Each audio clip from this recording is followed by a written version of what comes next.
Hello friends, welcome to everyone. Organic chemistry 504ની અંદર last લેક્ચરમાં આપણે રિએક્શન જોતા હતા.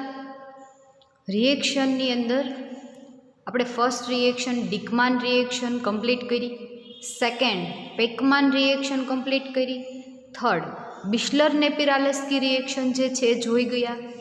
એના પછી fourth Mannich reaction, fifth Claisen Schmidt reaction. આ બધી જ રિએક્શન જે છે એનો એમ, રિએક્શન, મિકેનિઝમ અને એના યુઝ જે છે આપણે કમ્પ્લીટ કરી ગયા. આજે આપણે જોઈએ આર્ન્ટ એસ્ટર્ટ રિએક્શન. બરાબર, એક રિએક્શન આપણી બાકી છે એ આપણે આજે જોઈ લઈએ. એટલે તમારા સિલેબસમાં 504 જે પેપર છે એની અંદરના આપણે 4 યુનિટ જે છે એ કમ્પ્લીટ થઈ જાય. બરાબર, ફરી એક વખત યાદ કરાવી દઉં કે યુનિટ નંબર 1 જે છે, યુનિટ નંબર 1 એની અંદર તમે પોલીપેપ્ટાઇડ એન્ડ પ્રોટીન જોઈ ગયા. એની સાથે આલ્કેલોઇડ્સ કમ્પ્લીટ કરી નાખ્યું. એના પછી સેકન્ડ યુનિટ ન્યુક્લિક એસિડ જે છે એ આપણે જોઈ ગયા. ન્યુક્લિક એસિડની સાથે બી પાર્ટ જે હતો વિટામિન્સ, હોર્મોન્સ અને સ્ટીરોઇડ, એ યુનિટ પણ આપણે જોઈ લીધું. યુનિટ 3 સ્ટીરિયોકેમેસ્ટ્રી એ પણ આપણે કમ્પ્લીટ કરી નાખ્યું. યુનિટ 4ની અંદર યુનિટ 4A એ રિએક્શન હતી. એ રિએક્શનની અંદર આપણે 5 રિએક્શન કમ્પ્લીટ કરી નાખી. એક રિએક્શન આજે આર્ન્ટ એસ્ટર્ટ રિએક્શન જે છે એ આપણે જોવાની છે. એના પછી યુનિટ 4B જે છે ટર્પિનોઇડ્સ, તો ટર્પિનોઇડ્સની અંદર આપણે સિટ્રાલ અને મેન્થોલ એ બંને કમ્પ્લીટ કરી નાખ્યું. અને લાસ્ટ આ એક રિએક્શન જે છે એ આપણે જોવાની છે, તો આજે આપણે જોઈ લઈએ.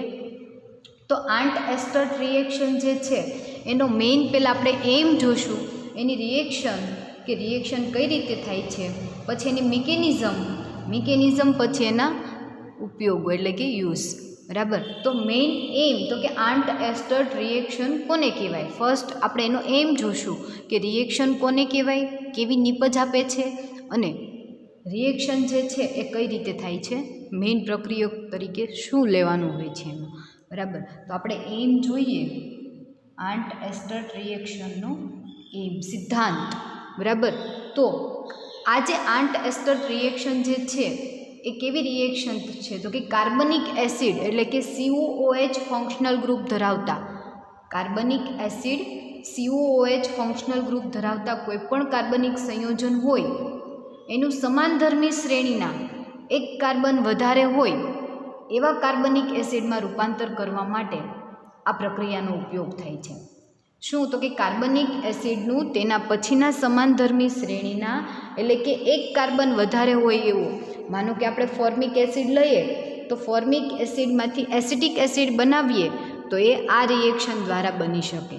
બરાબર, એટલે કે કાર્બનિક એસિડનું તેના પછીના સમાનધર્મી શ્રેણીના એક કાર્બન વધારે હોય તેવા એસિડમાં રૂપાંતર કરવા માટે આર્ન્ટ એસ્ટર્ટ પ્રક્રિયાનો ઉપયોગ થાય છે. પ્રક્રિયા દરમિયાન શું થશે, તો કે પ્રક્રિયા દરમિયાન મળતી નિપજ જે છે એ તો કાં તો એસિડ હોઈ શકે, એસિડનો વ્યુત્પન્ન હોઈ શકે, એસ્ટર હોઈ શકે અથવા તો એમાઇડ હોઈ શકે.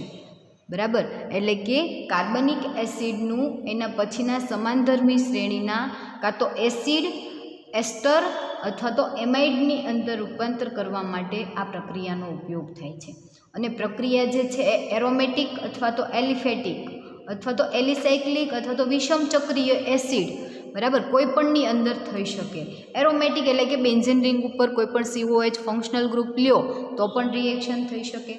એલિફેટિક એટલે કે એલિફેટિક કમ્પાઉન્ડ શૃંખલાવાળા હોય કે formic acid, acetic acid, propanoic acid, બ્યુટેનોઇક acid, આ કોઈ પણ એસિડ તમે લ્યો એની અંદર પણ આ રિએક્શન થઈ શકે. અથવા તો વિષમ ચક્રીય સંયોજનો, એની ઉપર તમે એસિડ ફંક્શનલ ગ્રુપ લગાવી દો, પાયરોલ છે, પાયરોલ છે, પછી પિરિડીન છે, એ કોઈ પણ કમ્પાઉન્ડ તમે લઈ લો હિટ્રોસાયક્લિક, તો એની અંદર પણ આ જે છે COH ફંક્શનલ ગ્રુપ હોય ત્યાં એક કાર્બન વધારે હોય એવો CH2 ગ્રુપ એડ થાય તો એ પ્રક્રિયાને આંટ એસ્ટર્ટ પ્રક્રિયા કહેવામાં આવે છે. બરાબર. કાર્બનિક એસિડ રિએક્શન શેની અંદર થશે તો કે કાર્બનિક એસિડ નું તેના પછીના સમાનધર્મી શ્રેણી, એટલે શું થશે?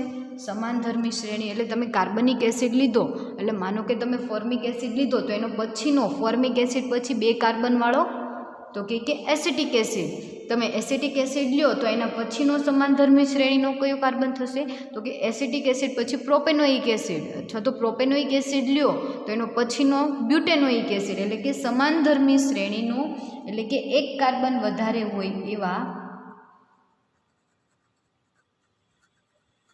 1 કાર્બન વધારે હોય એવા એસિડમાં રૂપાંતર કરવા માટે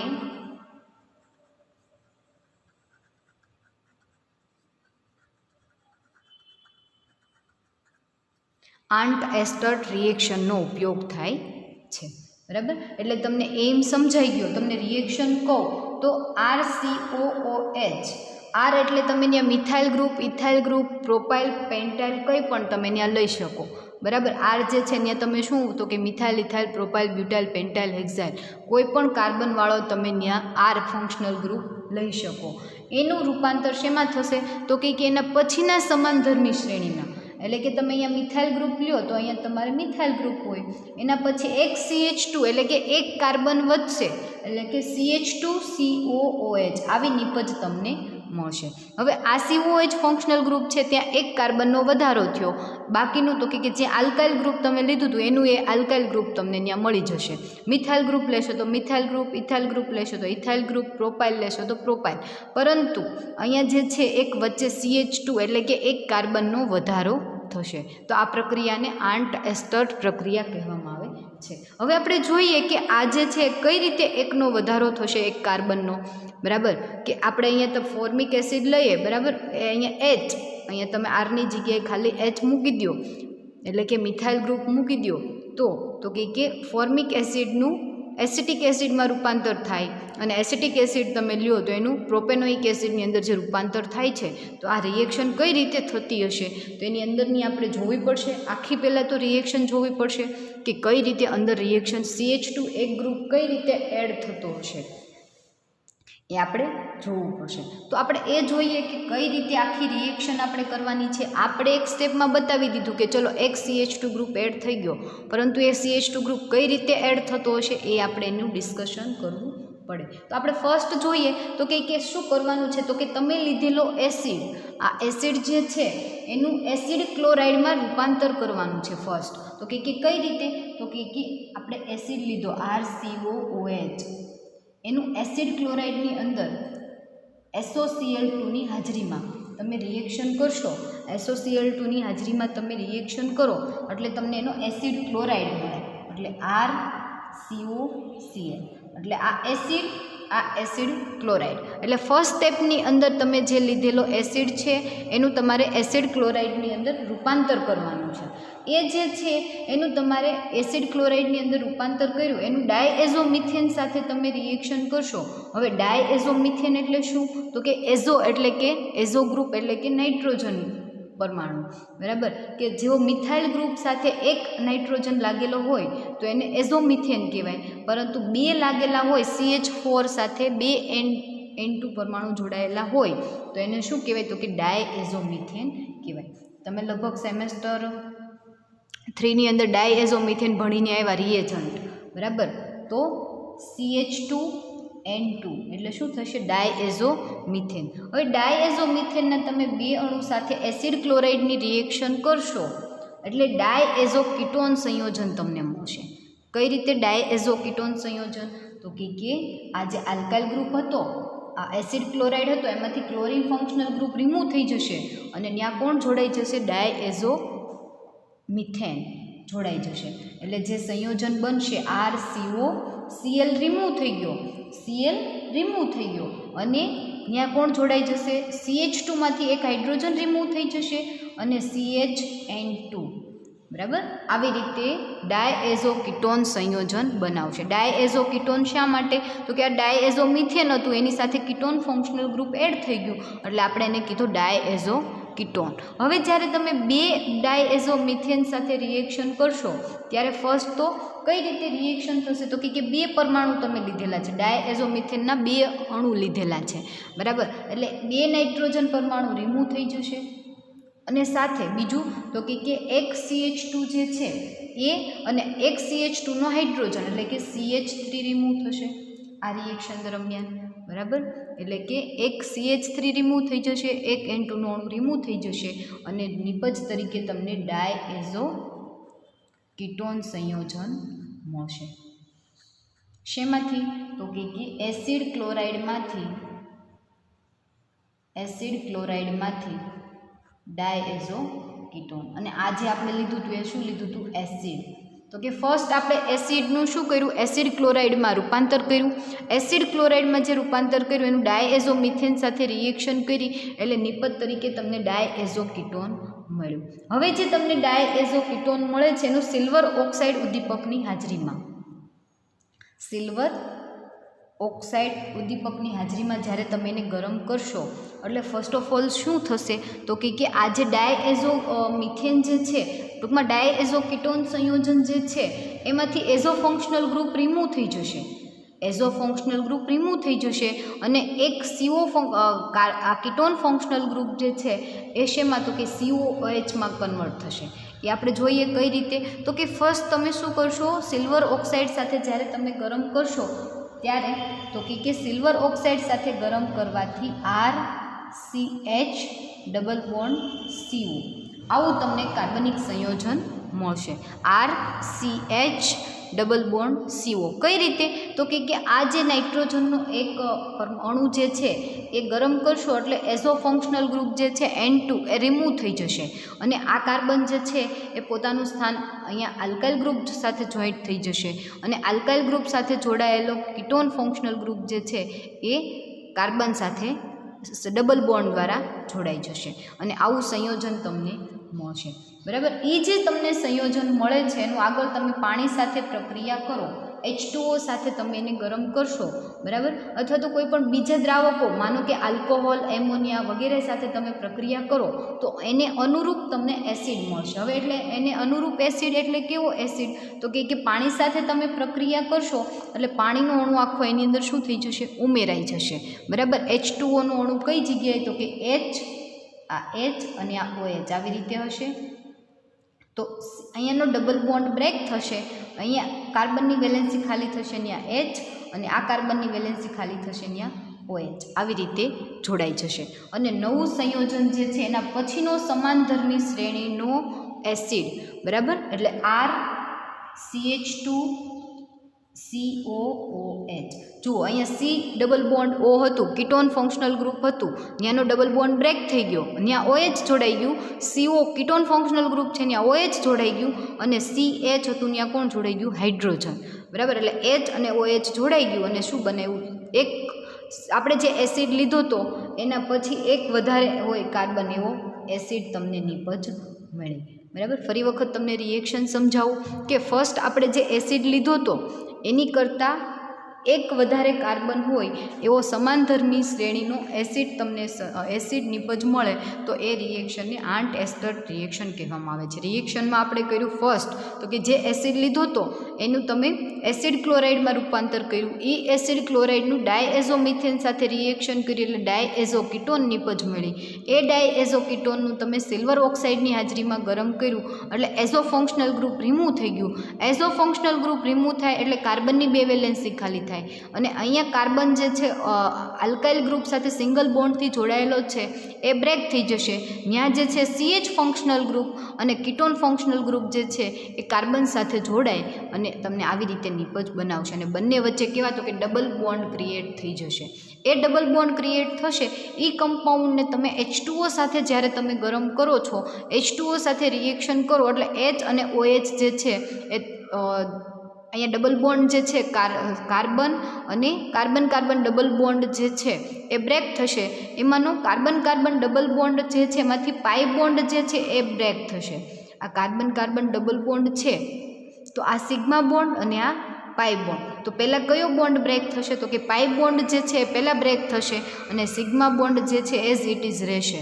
અને કાર્બન કાર્બન ડબલ બોન્ડમાંનો પાઈ બોન્ડ બ્રેક થશે એટલે બંને કાર્બનની એક એક વેલેન્સી ખાલી થશે, ત્યાં H અને OH જોડાઈ જશે. એટલે નવું સંયોજન તમને જે મળશે એ પહેલાં એસિડ લીધો તો એ એસિડ કરતાં એક કાર્બન વધારે છે એવો એસિડની અંદર રૂપાંતર થશે. હવે મેં તમને કીધું કે આ તમે પાણી સાથે પ્રક્રિયા કરી શકો અથવા તો તમે આલ્કોહોલ સાથે પ્રક્રિયા કરો. આલ્કોહોલ સાથે પ્રક્રિયા કરશો, માનો કે તમે C2H5OH આલ્કોહોલ ઇથેનોલ જે છે એની સાથે તમે રિએક્શન કરશો તો અહીંયા H, અહીંયા C2H5O આવી રીતે જોડાશે. એટલે તમને સંયોજન જે મળશે COO C2H5 એટલે COO એટલે કયું ફંક્શનલ ગ્રુપ? એસ્ટર ફંક્શનલ ગ્રુપ. એટલે નિપજ તરીકે તમને શું મળશે? તો કે એસ્ટર મળશે. તો મેં તમને પહેલાં જ આપણે એમ જોયો ત્યારે એવું કીધું કે નિપજ તરીકે કાં તો એસિડ, કાં તો એસ્ટર અને કાં તો એમાઇડ, આ ત્રણમાંથી કોઈ પણ એક નિપજ તમને મળે. જો તમે અહીંયા પાણી સાથે પ્રક્રિયા કરાવશો તો નિપજ તરીકે તમને એસિડ મળશે. જ્યારે તમે ઇથેનોલ સાથે પ્રક્રિયા કરાવશો એટલે નિપજ તરીકે તમને એસ્ટર મળશે. અને જ્યારે એમોનિયા સાથે પ્રક્રિયા કરાવશો એટલે નિપજ તરીકે તમને એમાઇડ મળશે. કઈ રીતે? તો કે જ્યારે તમે એમોનિયા NH3 સાથે રિએક્શન કરાવશો એટલે ડબલ બોન્ડ બ્રેક થશે, ત્યાં H અને NH2 જોડાશે અને અહીંયા CO સાથે NH2 જોડાય તો CONH2 બને એટલે કે એમાઇડ ફંક્શનલ ગ્રુપ બને, બરાબર. અને CO સાથે OC2H5 જોડાય તો COOC2H5 એટલે કે એસ્ટર ફંક્શનલ ગ્રુપ બને.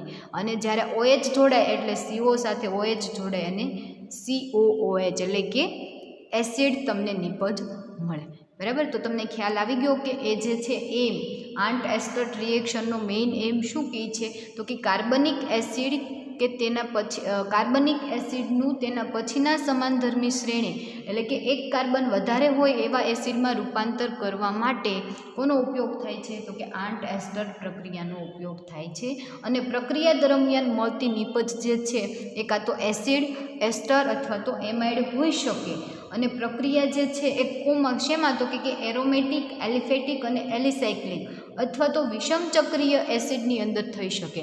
ટૂંકમાં કોઈ પણ COH ફંક્શનલ ગ્રુપ હોય એની સાથે તમે આ રિએક્શન કરી શકો એમ છો, બરાબર. અને રિએક્શન આપણે જોઈ કે ફર્સ્ટ ઓફ ઓલ આપણે જે એસિડ લીધું એ જે છે એ શેમાં રૂપાંતર પામ્યું? તો કે એની પછીના એક સમાનધર્મી શ્રેણીમાં એક કાર્બન વધારે હોય એવા એસિડમાં રૂપાંતર, એવી નિપજ આપણને મળી. એટલે આ રિએક્શનને આંટ એસ્ટર્ટ રિએક્શન કહેવામાં આવે છે. હવે આપણે મિકેનિઝમ જોઈશું કે રિએક્શન દરમિયાન અંદર કેવી મિકેનિઝમ જોવા મળતી હશે, બરાબર. તો આપણે ફર્સ્ટ એની મિકેનિઝમ જોઈએ તો એની મિકેનિઝમ જે છે એ 3 સ્ટેપની અંદર થતી રિએક્શન છે, બરાબર. આજે મેં તમને ત્રણેય નિપજ સમજાવી દીધી, બરાબર, કે એસ્ટર, એસિડ અને એમાઇડ ત્રણેય નિપજ મળે એ તમને સમજાવી દઉં. કેમ કે અહીંયાથી તમે આ છેલ્લું સ્ટેપ જે છે એમાં તમે H2O લ્યો છો, ઇથેનોલ લ્યો છો કે એમોનિયા લ્યો છો, એના આધારે તમને નિપજ મળે. શા માટે મેં તમને આ ફરી વખત કીધું? કેમ કે આ જે છે એને આધારે તમે આગળ યુઝ જોશો તો તમારે જે યુઝ દરમિયાન જે કાર્બનિક પદાર્થ બનાવવો છે એ એસિડ બનાવવો છે તો તમે H2O સાથે રિએક્શન કરશો છેલ્લા સ્ટેપમાં. તમારે એસ્ટર નિપજ જોઈએ છે તો તમે ઇથેનોલ સાથે પ્રક્રિયા કરશો.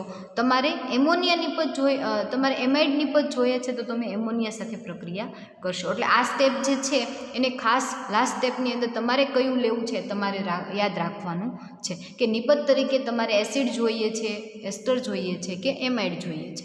ક્યારે ખબર પડશે? તો કે જ્યારે તમે યુઝ જોશો ત્યારે આ સ્ટેપ જે છે ને તમારે ખાસ યાદ રાખવાનું છે. તો આ જે રિએક્શન જે છે એને કઈ રિએક્શન? આંટ એસ્ટર્ટ રિએક્શન કહેવાય. એની મિકેનિઝમ આપણે જોઈએ તો ફર્સ્ટ ઓફ ઓલ આપણે લીધેલો રિએજન્ટ તરીકે આપણે શેનો યુઝ કર્યો હતો? ડાયએઝોમિથેન,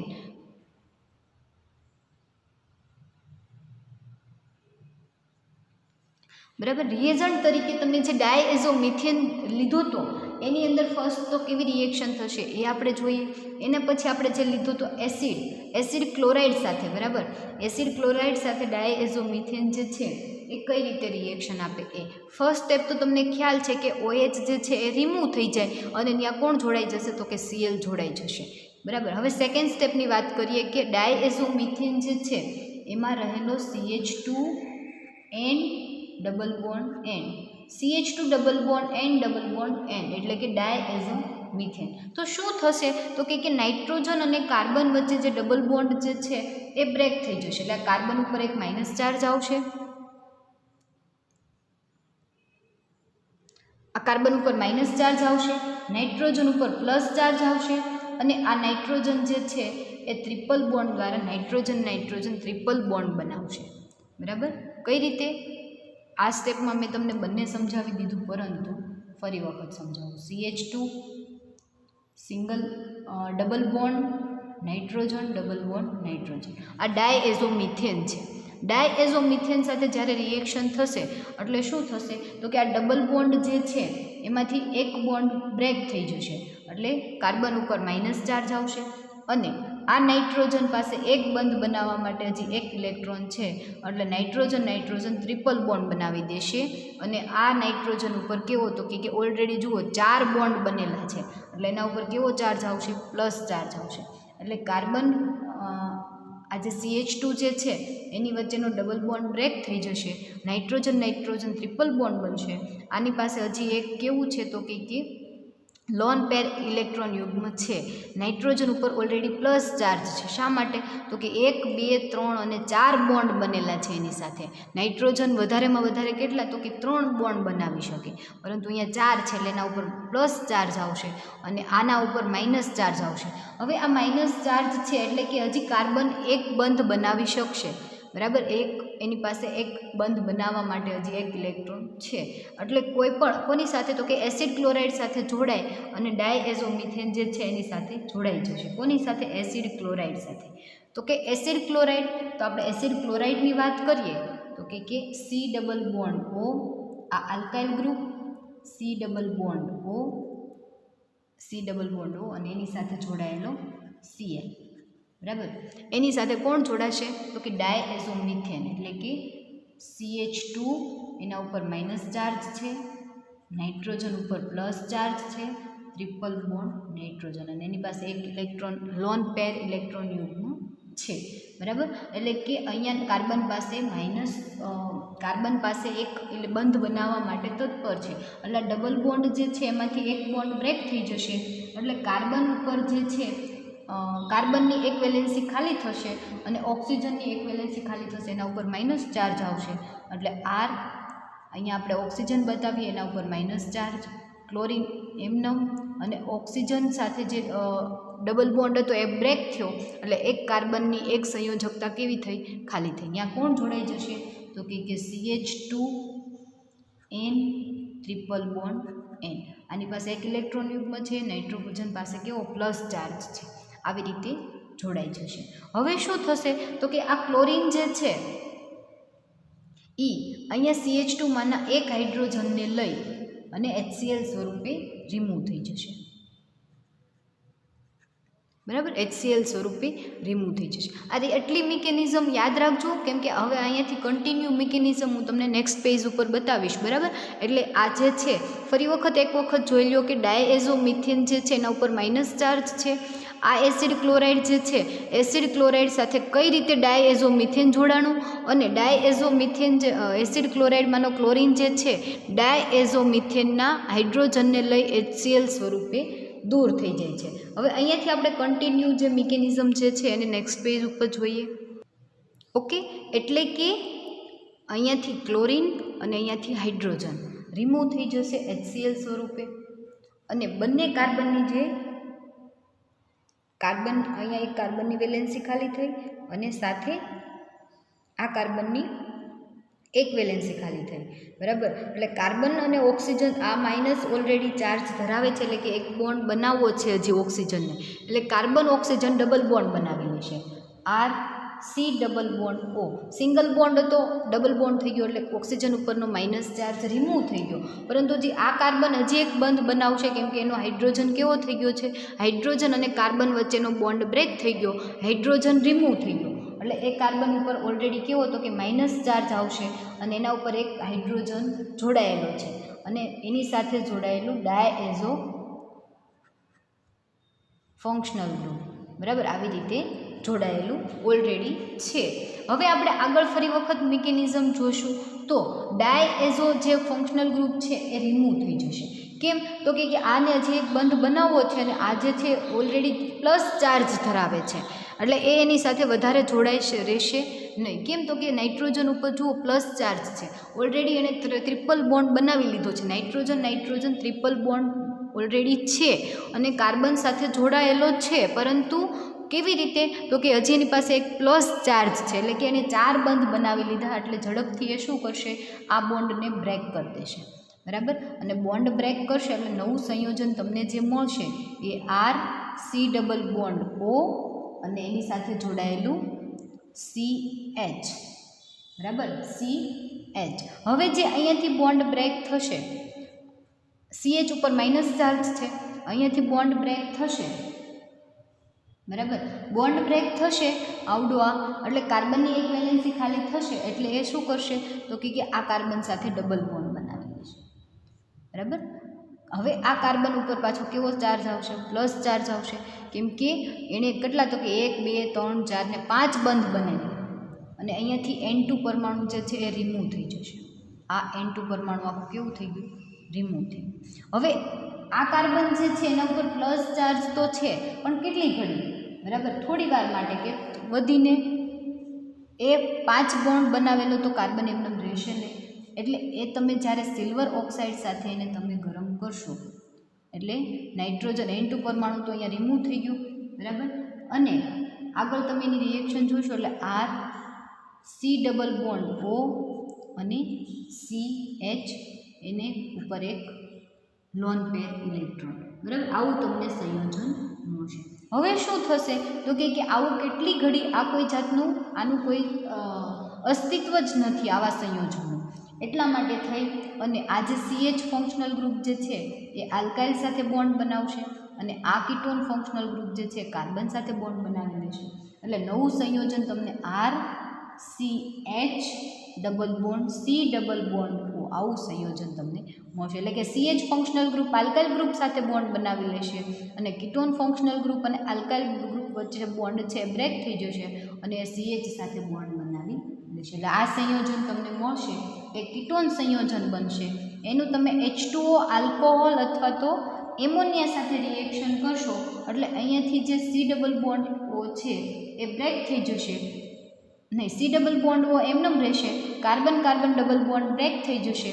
એક કાર્બનની વેલેન્સી ખાલી થશે ત્યાં OH અને કાર્બનની બીજી વેલેન્સી ખાલી થશે ત્યાં H જોડાઈ જશે. એટલે RCH2COOH આવી રીતે તમને નિપજ મળશે. તો આખી રિએક્શનની મિકેનિઝમ તમે જોઈ લીધી, કઈ રીતે રિએક્શનની મિકેનિઝમ થાય છે. અને પહેલાં આપણે લીધો તો એ એસિડ કરતાં એક કાર્બન વધારે હોય એવો એસિડ તમને નિપજ તરીકે મળે છે, બરાબર. તો આ એની મિકેનિઝમ. હવે આપણે એના 1-2 યુઝીસ જોઈએ કે એના ઉપયોગો તમે જુઓ તો ક્યાં એનો ઉપયોગ થાય છે. તો ફર્સ્ટ તો કોઈ પણ તમારે એરોમેટિક એલિફેટિક કોઈ પણ COOH ફંક્શનલ ગ્રુપ ધરાવતો હોય એવો એસિડ લઈ લો અને એની સાથે આ બધી જ સ્ટેપની રિએક્શન, એટલે ફર્સ્ટ સ્ટેપની અંદર આપણે શું કરશું તો કે SOCl2 સાથે રિએક્શન કરશું એટલે એનો એસિડ ક્લોરાઇડ મળશે. સેકન્ડ સ્ટેપની અંદર આપણે ડાયએઝોમિથેન CH2N2 સાથે રિએક્શન કરશું. CH2N2 સાથે રિએક્શન કરશો એટલે એનો ડાયએઝો કીટોન સંયોજન મળશે. ડાયએઝો કીટોન સંયોજન તમને જે સંયોજન મળે એનું તમે સિલ્વર ઓક્સાઇડ સાથે Ag2O સિલ્વર ઓક્સાઇડ સાથે તમે એને ગરમ કરશો એટલે તમને એનું ડાયએઝો ફંક્શનલ ગ્રુપ જે છે એ રિમૂવ થઈ જશે. અને લાસ્ટ સ્ટેપની અંદર તમે H2O ઇથેનોલ અથવા તો એમોનિયા સાથે રિએક્શન કરશો એટલે તમને લાસ્ટ નિપજ મળશે. એટલે રિએક્શન 1, 2, 3 અને 4 સ્ટેપની અંદર રિએક્શન તમારે કરવાની છે. ક્યારેક હું તમને એક જ રિએક્શન એક જ સ્ટેપની અંદર આ બંને રિએક્શન કહી દઉં તો તમારે ડાયરેક્ટ જે છે તમારે નિપજ સમજી લેવી પડશે, બરાબર. હવે આપણે જોઈએ તો ઓર્થો નાઇટ્રો ફિનાઇલ એસિટિક એસિડની બનાવટમાં, બરાબર, એનો ફર્સ્ટ યુઝ જોઈએ. યુઝ તો ઓર્થો નાઇટ્રો ફિનાઇલ એસિટિક એસિડ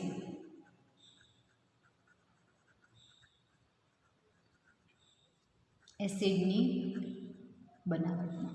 તો આપણે સ્ટાર્ટિંગ મટીરિયલ તરીકે ઓર્થોનાઇટ્રોબેન્ઝોઇક એસિડ લઈ લઈએ, બરાબર. ઓર્થોનાઇટ્રોબેન્ઝોઇક એસિડ, તો નાઇટ્રો ફંક્શનલ ગ્રુપ તો હશે જ, ફિનાઇલ પણ હશે, બેન્ઝોઇક એસિડ છે એટલે બેન્ઝોઇક એસિડ છે. આપણે ફક્ત બેન્ઝોઇક એસિડ જે છે ફિનાઇલ, એમાં COH ફંક્શનલ ગ્રુપ છે ને આપણે એસિટિક એસિડ લાવવાનું છે. એટલે બેન્ઝીન સાથે જે COH આપણે જોઈએ, તમને રિએક્શન બતાવું તો આ બેન્ઝીન, એની સાથે જોડાયેલું નાઇટ્રો ફંક્શનલ ગ્રુપ અને એની સાથે જોડાયેલું COOH એટલે કે ઓર્થોનાઇટ્રો બેન્ઝોઇક એસિડ. બેન્ઝોઇક એસિડ આ જે આપણે કમ્પાઉન્ડ લીધું છે એનું તમે ફર્સ્ટ SOCl2 સાથે રિએક્શન કરશો એટલે અહીંયા શું આવી જશે? OH રિમૂવ થઈ જશે, અહીંયા ક્લોરીન ફંક્શનલ ગ્રુપ આવી જશે એટલે એ તમને જે મળશે એ એસિડ ક્લોરાઇડ સંયોજન મળશે COCl. એ નિપજ જે તમને મળશે એનું સેકન્ડ સ્ટેપમાં તમે ડાયએઝોમિથેન સાથે રિએક્શન કરશો, ડાયએઝોમિથેનના 2 અણુ સાથે એટલે અહીંયાથી Cl પરમાણુ જે છે એ રિમૂવ થઈ જશે અને ત્યાં તમને કેવું સંયોજન મળશે? તો કે benzene, nitro functional group already છે, COCl રિમૂવ થઈ જશે, ત્યાં શું આવશે? તો કે ત્યાં સંયોજન તરીકે તમને મળશે CHCO ઓલરેડી છે, CH જોડાઈ જશે અને CHN2 આવું સંયોજન તમને મળશે. ડાયએઝોમિથેન સાથે રિએક્શન કરી ત્યારે હવે તમે એને ફરી વખત સિલ્વર ઓક્સાઇડ સાથે રિએક્શન કરશો. સિલ્વર ઓક્સાઇડ સાથે રિએક્શન કરશો, અહીંયાથી N2 ફંક્શનલ ગ્રુપ રિમૂવ થઈ જશે અને ત્યાં કેવી રીતે? તો કે NO2 અહીંયા CHCO આવું તમને સંયોજન મળશે. આ સંયોજન મળે એનું તમે ફરી વખત H2O સાથે, કેમ કે આપણે એસિટિક એસિડ જોઈએ છે, બરાબર, એટલે આપણે H2O સાથે રિએક્શન કરશું એટલે તમને નિપજ તરીકે ઓર્થોનાઇટ્રો અહીંયા CH2COOH એટલે કે એસિટિક એસિડ, બરાબર, ઓર્થોનાઇટ્રો ફિનાઇલ એસિટિક એસિડ. ઓર્થો સ્થાન ઉપર નાઇટ્રો ફંક્શનલ ગ્રુપ, COH સમૂહથી તમે અહીંયાથી ગણો તો આ એનું ઓર્થો સ્થાન ઉપર NO2 ગ્રુપ, આ ફિનાઇલ રિંગ અને એસિટિક એસિડ નિપજ મળી. અને તમે જોશો સ્ટાર્ટિંગ મટીરિયલની અંદર અહીંયા બેન્ઝોઇક એસિડ એટલે એક COH હતું, ત્યાં એક CH2નો શું થયો? તો કે વધારો થયો, બરાબર. એટલે કે ઓર્થોનાઇટ્રો ફિનાઇલ એસિટિક એસિડની બનાવટમાં આંટ એસ્ટર રિએક્શનનો ઉપયોગ થાય છે. આવી જ રીતે તમે કોઈ પણ કાર્બનિક પદાર્થ લઈ લો તો એની અંદર એક CH2 ફંક્શનલ ગ્રુપ વધારવા માટે આંટ એસ્ટર રિએક્શનનો ઉપયોગ થાય છે. આપણે સેકન્ડ રિએક્શન જોઈએ કે ડાયકાર્બોક્સિલિક એસિડ હોય તો શું આ રિએક્શન 2 વખત થશે? બરાબર, આપણે કોઈ પણ લઈ લઈએ ડાયબેઝિક એસિડ, તો કે ડાયકાર્બોક્સિલિક એસિડ જે છે એનું આગળના સમાનધર્મી શ્રેણીની અંદર શું એ બનશે?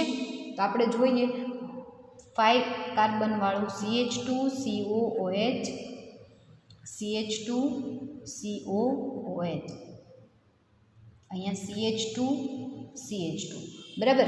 આપણે તો એવું કહીએ છીએ અત્યાર સુધી કે એક COH ફંક્શનલ ગ્રુપ હોય તો ત્યાં એક CH2 ગ્રુપ એડ થઈ જાય, પરંતુ આ 2 CH2 ગ્રુપ લીધા તો શું 2 CH2 એના પછીના 2 CH2 ગ્રુપ એડ થશે આની અંદર? તો કે નહીં, કોઈ પણ એક જગ્યાએ જ રિએક્શન થશે. આપણે અહીંયા જુઓ એક CH2 ગ્રુપ હતું, અહીંયા એક CH2 ગ્રુપ હતું તો એક CH2 ગ્રુપમાં એક COH ફંક્શનલ ગ્રુપ એક હતું તો એક CH2માં વધારો થયો તો અહીંયા તો 2 COH ફંક્શનલ ગ્રુપ છે તો 2 CH2 ગ્રુપ એડ થશે?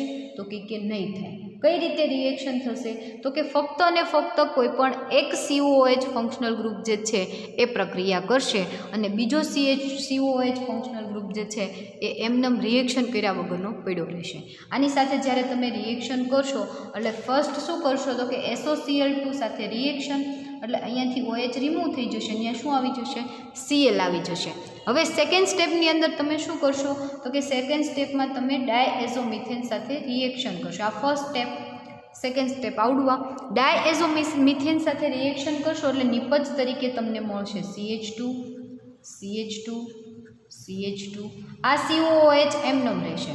અહીંયા COCl હતું એમાંથી CH2N2 જે છે એ તમને મળી જશે. આ CH2N2નું ફરી વખત થર્ડ સ્ટેપની અંદર તમે શું કરશો તો કે સિલ્વર ઓક્સાઇડ સાથે રિએક્શન, Ag2O સાથે રિએક્શન, સિલ્વર ઓક્સાઇડ સાથે રિએક્શન કરશો એટલે અહીંયાથી N2 ફંક્શનલ ગ્રુપ રિમૂવ થઈ જશે, આ CH આ બાજુ આવી જશે અને આ CO ફંક્શનલ ગ્રુપ આ બાજુ, એટલે તમને નિપજ મળશે CH2 CO, એની જગ્યાએ CH થઈ જશે અને CH2OH, આવું નિપજ તમને CHCO બરાબર, OH નહીં થાય CO, અને અહીંયા જોડાયેલું CH2COOH. આ જે તમને નિપજ મળી એનું ફરી વખત તમે H2O સાથે રિએક્શન કરશો એટલે પહેલાં કેટલા હતા 1, 2 અને 3 CH2 ગ્રુપ હતા, એટલે હવે CH2 ગ્રુપ કેટલા થઈ જશે 4, CH2 CH2 CH2 CH2 COOH COOH, એટલે એનું નામ થશે એડિપિક એસિડ. એટલે એડિપિક એસિડની બનાવટમાં આન્ટ એસ્ટર પ્રક્રિયાનો ઉપયોગ થાય. એટલે જ્યારે ડાયકાર્બોક્સિલિક એસિડ હોય તો એના આગળના સમાનધર્મી શ્રેણીના સભ્યની અંદર એટલે કે 3 કાર્બનવાળો એસિડ, અહીંયા 5 કાર્બનવાળો ડાયબેઝિક એસિડ છે તો તમને 6 કાર્બનવાળો ડાયબેઝિક એસિડ મળ્યો. તો અહીંયા 4 કાર્બનવાળો ડાયબેઝિક એસિડ હોત તો અહીંયા તમને 5 કાર્બનવાળો મળે. એટલે 3 છે અને 2 COH ફંક્શનલ ગ્રુપ છે, પરંતુ 2 COH ફંક્શનલ ગ્રુપ હોવાના લીધે બંને COH ફંક્શનલ ગ્રુપ રિએક્શન કરશે નહીં, ફક્ત ને ફક્ત એક જે છે એ જ રિએક્શન કરશે. અને જ્યારે તમે આની આ જ રિએક્શન જે છે આની આ જ રિએક્શન જો તમે અહીંયા SOCl2 સાથે જ્યારે રિએક્શન કરો છો તો જો થોડું ટેમ્પરેચર વધારે આપો તો આ બંને COH ફંક્શનલ ગ્રુપ જે છે એ પણ રિએક્શન બતાવશે. બરાબર, આ બંને COH ફંક્શનલ ગ્રુપ રિએક્શન બતાવશે. તો અહીંયા 5 કાર્બનવાળો હોય તો તમને છેલ્લે લાસ્ટ નિપજ મળે એ કેટલા તો કે 5 કાર્બન, આ 5 કાર્બનવાળો છે તો અહીંયા તમને 7 કાર્બનવાળો, એટલે કે 2 CH2 ગ્રુપ એડ થઈ જાય એવું તમને ફંક્શનલ ગ્રુપ. તમને એક બીજું ઉદાહરણ આપું તો અહીંયાથી તમે જુઓ આવી રીતે હોય સક્સિનિક એસિડ, બરાબર, સક્સિનિક એસિડ આને તમે એટલું ભૂલી જાઓ અત્યારે કે અહીંયા નથી, આવું સક્સિનિક એસિડ તમે લઈ લો અને બંને COH ફંક્શનલ ગ્રુપ એની રિએક્શન કરે, થોડું ટેમ્પરેચર તમારે SOCl2 સાથે રિએક્શન કરો ત્યારે થોડું ટેમ્પરેચર શું રાખવાનું છે, હાઈ રાખવાનું છે. એટલે આખી રિએક્શન દરમિયાન નિપજ તરીકે તમને એડિપિક એસિડ મળશે. એટલે કે 2 CH2 અને 2 COOH એટલે કે 4 કાર્બનવાળો સક્સિનિક એસિડમાંથી 6 કાર્બનવાળો એડિપિક એસિડ તમને નિપજ મળશે. ક્યારે તો કે SOCl2 સાથે તમે થોડું ટેમ્પરેચર હાઈ રાખશો ત્યારે. બરાબર, એના પછીની આપણે એનો યુઝ જોઈએ. એના પછીનો આપણે યુઝ જોઈએ તો મેસ્કાલિનની બનાવટમાં તો સેમ રિએક્શન તમે અત્યાર સુધી જેમ જુઓ છો એ જ રિએક્શન કરવાની છે. સ્ટાર્ટિંગ મટીરિયલ તરીકે તમારે લેવાનું છે એનિસોલ, કોઈ પણ એનિસોલનો ક્લોરાઇડ ક્ષાર, બરાબર, એવું તમારે સ્ટાર્ટિંગ મટીરિયલ તરીકે લેવાનું છે, ક્લોરાઇડ ક્ષારવાળું. એટલે તમારે SOCl2 સાથે પ્રક્રિયા કરવાની જરૂર નથી.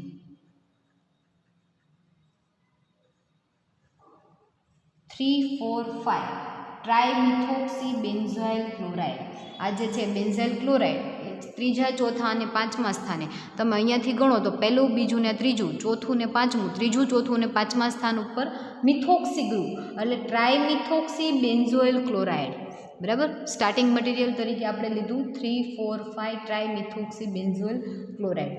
અહીંયા આપણે ઓલરેડી ક્લોરાઇડ ગ્રુપ છે એટલે આપણે SOCl2 સાથે રિએક્શન કરવાની જરૂર નથી. ડાયરેક્ટ તમે શું કરશો તો કે ડાયએઝોમિથેન સાથે રિએક્શન, CH2N2 સાથે રિએક્શન કરશો એટલે તમને અહીંયા શું આવી જશે તો કે એઝો ગ્રુપ CH2N2 જે છે એમાંથી CHN2 જોડાઈ જશે. બરાબર, CHN2 જોડાઈ જશે. સેકન્ડ સ્ટેપની અંદર તમે સિલ્વર ઓક્સાઇડ સાથે રિએક્શન કરશો એટલે N2 ફંક્શનલ ગ્રુપ રિમૂવ થઈ જશે અને ત્યાં શું બની જશે તો કે આ જે નિપજ જે છે OCH3 3 મિથોક્સી ગ્રુપ રિએક્શન આપણે અહીંયા થશે એટલે CH અહીંયા CO જે છે એ આ બાજુ આવી જશે અને CH ફંક્શનલ ગ્રુપ આ બાજુ એટલે CH2CO અને N2 જે છે એમાંથી N2 કેવું થઈ જશે, રિમૂવ થઈ જશે. અને લાસ્ટ સ્ટેપની અંદર તમે NH3 સાથે રિએક્શન કરશો એટલે એમોનિયા સાથે જ્યારે રિએક્શન કરો એટલે ત્યાં શું આવી જશે CONH2. બરાબર, CONH2 આવી જશે. અને ફરી વખત તમે આ જે તમને નિપજ મળી એનું તમે ઝિંક અથવા તો મર્ક્યુરીની હાજરીમાં રિએક્શન કરશો HCl સાથે, તો રિડક્શન પ્રક્રિયા થઈ અને આ C ડબલ બોન્ડ O જે છે એ બ્રેક થઈ જશે અને ત્યાં CH2 ફંક્શનલ ગ્રુપ આવી જશે. એટલે CH2 NH2 નિપજ તરીકે તમને મળશે. આ NH2 છે, બરાબર. અહીંયાથી C double bond O break થઈ ગયું, ઓક્સિજન ત્યાંથી રિમૂવ થઈ ગયો અને હાઇડ્રોજન ત્યાં શું થઈ ગયો, ઉમેરાઈ ગયું. કઈ રીતે? તો કે C ડબલ બોન્ડ O છે, બંને બોન્ડ બ્રેક થઈ ગયા, કાર્બનની 2 વેલેન્સી ખાલી થઈ, H2 જોડાઈ ગયા, ઓક્સિજન જે છે એ બીજા 2 હાઇડ્રોજન લઈ H2O સ્વરૂપે રિમૂવ થઈ ગયો. તો આ જે તમને અહીંયા ઓલરેડી મિથોક્સી ગ્રુપ છે, બરાબર. તો આ નિપજ જે તમને મળી એ નિપજનું નામ મેસ્કાલિન છે. મેસ્કાલિન નિપજ જે છે એટલે કે મેસ્કાલિનની બનાવટમાં પણ આંટ એસ્ટર પ્રક્રિયાનો ઉપયોગ થાય છે, બરાબર. તો આ તમારી આંટ એસ્ટર રિએક્શન છે. ફરી વખત આપણે એક વખત એઇમ જોઈ લઈએ એનો, બરાબર. આંટ એસ્ટર રિએક્શનનો એઇમ શું કહે છે? તો કે કાર્બનિક એસિડનું તેના પછીના સમાનધર્મી શ્રેણીમાં એક કાર્બન વધારે હોય એવા એસિડમાં રૂપાંતર કરવા માટે આંટ એસ્ટર પ્રક્રિયાનો ઉપયોગ થાય છે. અને નિપજ તરીકે તમને એસિડ, એસ્ટર કે એમાઇડ કંઈ પણ તમને મળી શકે. અને રિએક્શન જે છે આ એ પ્રક્રિયા એરોમેટિક, એલિફેટિક, એલિસાયક્લિક કે વિષમ ચક્રીય એસિડની અંદર થઈ શકે છે. તો આ પ્રક્રિયાનો એમ છે કે કાર્બનિક એસિડનું તેના પછીના સમાનધર્મી શ્રેણીના એક કાર્બન વધારે હોય એવા એસિડમાં રૂપાંતર કરવા માટે આ પ્રક્રિયાનો ઉપયોગ થાય છે. અને પ્રક્રિયા દરમિયાન નિપજ તરીકે મળતો પદાર્થ કાં તો એસિડ હોઈ શકે, એસ્ટર હોઈ શકે અથવા તો એમાઇડ હોઈ શકે, બરાબર. અને પ્રક્રિયા જે છે એરોમેટિક, એલિફેટિક કે એલિસાયક્લિક અથવા તો વિષમ ચક્રીય સંયોજનોની અંદર આ રિએક્શન થઈ શકે છે. તો આ જે છે રિએક્શનનો એમ છે. અને આ આંટ એસ્ટર રિએક્શન આપણે અહીંયા કમ્પ્લીટ કરી. અને હવે તમારું લગભગ ઓર્ગેનિક કેમિસ્ટ્રીમાં એક પણ ટોપિક બાકી રહેતો નથી. અને ઇનઓર્ગેનિક કેમિસ્ટ્રીની વાત કરું તો ઇનઓર્ગેનિક કેમિસ્ટ્રીની અંદર યુનિટ નંબર 1 જે છે એ તમારું ઓપરેટર, અને unit 1A operator, unit 1B MO theory એ આપણે કમ્પ્લીટ કરી નાખી. અને એમો થિયરી કમ્પ્લીટ કરી એની અંદર આપણે જે ચિતાર જોયા એ ચિતાર તમને એક જ મિનિટ, એ જે ચિતાર જોયા એ ચિતારની અંદર તમે આપણે N2, B2 અને O2 આ ત્રણની વાત કરી હતી આ અણુની, પરંતુ એના અણુ આયનના ચિતાર પણ તમને પૂછાઈ શકે. એક્ઝામ્પલ તરીકે N2 પ્લસ અથવા તો B2 પ્લસ અથવા તો O2 plus, O2 minus, O2 plus 2, O2 plus minus 2, આનો પણ +1 +2 બધાના ચિતાર તમને પૂછાઈ શકે. એટલે એક્ઝામમાં ખાસ યાદ રાખવાનું કે એવું નથી મેં તમને આ 3 કરાવ્યા એટલે 3માંથી જ પૂછાય. આ કોઈ પણ ચિતાર તમને જે છે પૂછાઈ શકે. એ સિવાય આપણે વિષમ કેન્દ્રીય CO અને MO જોયું, તો એની અંદર પણ એનોનો પ્લસ અથવા તો એનોનો માઇનસ, COનો પ્લસ અથવા તો COનો માઇનસ કોઈ પણ ચિતાર તમને પૂછાઈ શકે. તમને આવડવો જોઈએ, બરાબર. જ્યારે માઇનસ ઉપર આવે એનો મિનિંગ એવો થાય કે એ એક ઇલેક્ટ્રોન શું કરે છે, એક્સેપ્ટ કરે છે, સ્વીકારે છે. અને CO ઉપર પ્લસ, કોઈ પણ ઉપર પ્લસ ચાર્જ આવે એટલે એનો મિનિંગ એવો થાય કે એ જે છે એ એક ઇલેક્ટ્રોન જે છે એ શું કરે છે, ડોનેટ કરે છે, દાન કરે છે, બરાબર. તો આ હતી આપણે ઇનઓર્ગેનિક કેમિસ્ટ્રીની વાત. અને તમને એક વસ્તુ કહી દઉં કે યુનિટ 1 ઓપરેટર્સ જે છે એ તમારે બાકી છે. એ સિવાય આખા પેપરની અંદર લગભગ કંઈ બાકી રહેતું નથી. એમો થિયરી આપણે કમ્પ્લીટ કરી નાખી. યુનિટ નંબર 2 ઓર્ગેનોમેટાલિક કમ્પાઉન્ડ અને નોન એક્વાયસ સોલ્વન્ટ જે છે એ બંને તમારા યુનિટ કમ્પ્લીટ થઈ ગયા. Unit number 3 metal carbonyl compound જે છે એ પણ આપણે આખું કમ્પ્લીટ કરી નાખ્યું. યુનિટ નંબર 4ની અંદર જે તમારે સિગ્લિક પોવેલ રૂલ્સવાળું યુનિટ જે છે એ પણ તમારું આખું કેવું થઈ ગયું, કમ્પ્લીટ થઈ ગયું. અને એનો લાસ્ટ રૂલ્સ જે છે એ તમારા ઉપર છોડેલો છે એટલે તમારે જાતે કરવાનો થશે. ઓકે, તો આ જે છે તમારું ઇનઓર્ગેનિકનું પેપરની વાત થઈ. તો એની અંદર ઓપરેટર્સ જે જ બાકી છે એ ઓપરેટર્સ તમારું થોડા ટાઈમની અંદર તમારું સ્ટાર્ટ થઈ જશે. ઓકે, બાકી ઓર્ગેનિક કેમિસ્ટ્રી 504નો સિલેબસ આપણે અહીંયા કમ્પ્લીટ કરીએ છીએ.